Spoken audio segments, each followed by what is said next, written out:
Enough task over there, isn't it? Speaking of England, yesterday still focusing in Melbourne with the Sandown Cup meeting, and in the end with one punter who just missed out on $1 million in the straight six.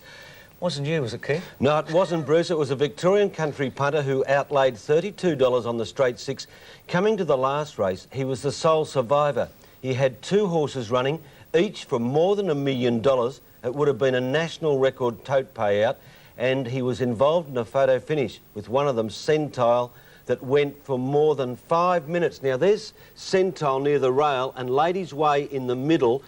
The margin was less than half a thumbnail. The punter had Centile running for $1 million.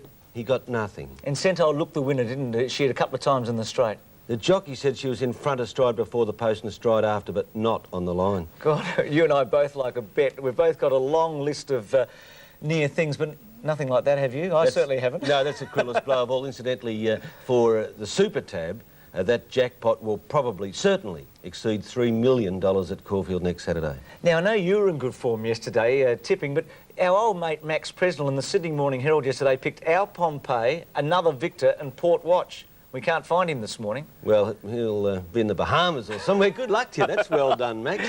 Our Pompeii was a bit of a surprise, Bruce. He carried top weight. We called him old. He's only a 5-year-old. He's won 2 Adelaide Cups. He might try to do what Lord Reams did in 1987. Was it 86, 87? Well, he won 3 in a row, yes. A hat-trick, yeah. And yesterday he won the Sandown Cup, partly because of his ability and partly because of the best ride I've seen for a long time by Paddy Payne. Well, he's riding brilliantly, Paddy Payne. Alf Matthews wrote a very good article about him during the week about what a great distance rider he is. He gets up on the inside. The hot favourite was Doremus. The tip was that he didn't come down the hill too well at Sandown yesterday. He was struggling here.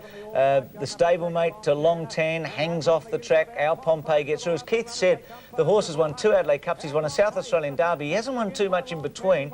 Hasn't had a lot of luck with wet tracks in 2 Melbourne Cups, but he did the job. Payne is a beautiful rider of distance horses. Doremus, Keith, White Blaze, running on, never looked a winner in the straight. Criticism from the camp about the weight given to Remus yesterday. I tend to agree with them.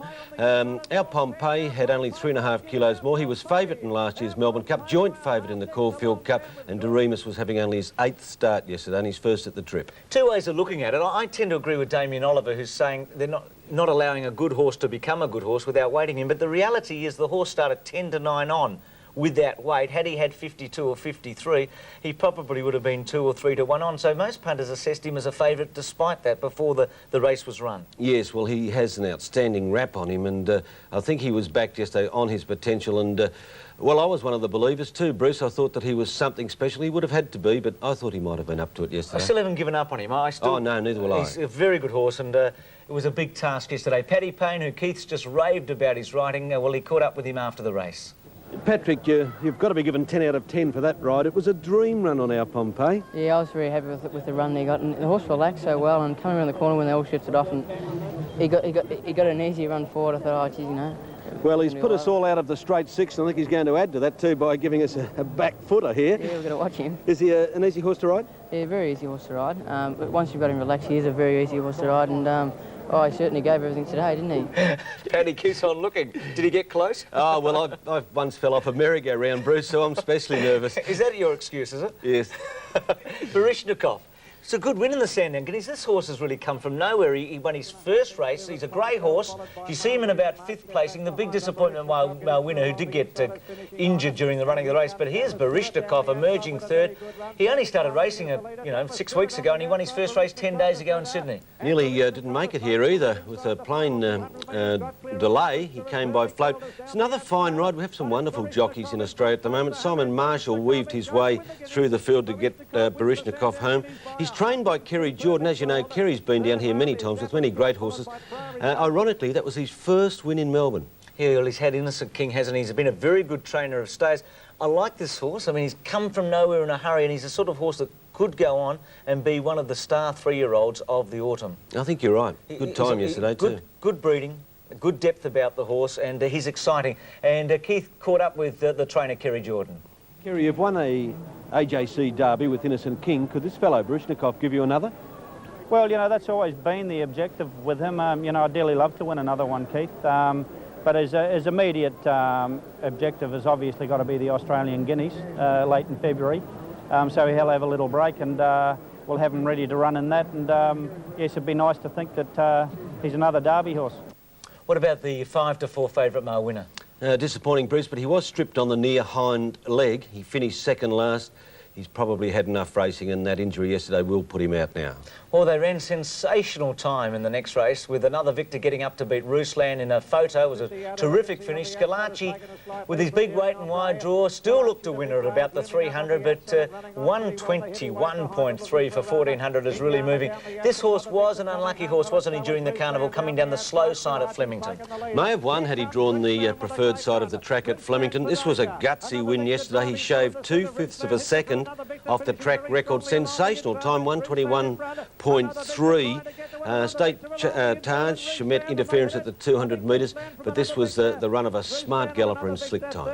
He might be a bit underrated, that horse, another victor, because he had good form as a young horse, and he might be a horse that can go on and be a very good handicapper at Group 2 and maybe even Group 1 level. Sure. In the finish, Bruce, it was the two Sydney-siders, another victor, and Rusland, and again, this time it was Larry Cassidy using all his strength to get another victor home. And Keith, you chatted with him after the race. He ran a course record, shaving 0.4 of a second off the record. He had to pull out all stops, didn't he?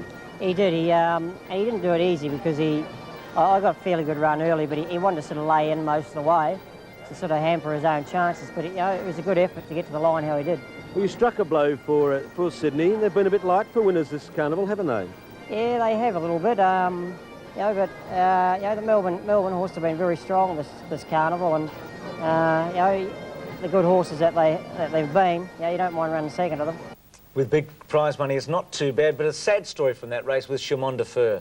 Yes, he snapped a leg in the last 200 metres and had to be put down, Bruce. Jim Cassidy rode Chamon de Fer. Larry Cassidy, incidentally, his Larry V. Cassidy, and the V for Victor. What an omen, riding another victor at good odds, 10-1 out to 12s. Barcara successful. George Hanlon had a very good day at Sandown with Our Pompey. Barcara the Grey, there's a very big run in this from Pride of the Force, who's interfered with. In fact, interestingly, Greg Childs made the point he'd love to have been able to see a video before calling for a protest here. He did lodge a protest. He rode the third place getter, and he lodged that protest against the second horse. Later he realised that it was Mr. Elegant, I think. That's right, instead of Al-Anon, wasn't it? Yes, so he withdrew the protest. Look, you can't take much away from Barcara, Bruce. He's a 7-year-old, and that was the first leg of George Hanlon and Paddy Payne's double yesterday. And again, the riding was superb by Paddy Payne, and good to see George back in business. 2 winners, and he was on Centile. He trained Centile that lost the last in the photo. And Keith, very briefly, Jern added to the Japan Cup. Great news, because he has got a chance of winning. Oh, he's got a definite winning chance, Bruce. Jern, the Melbourne Cup winner, because his preparation this time has been light.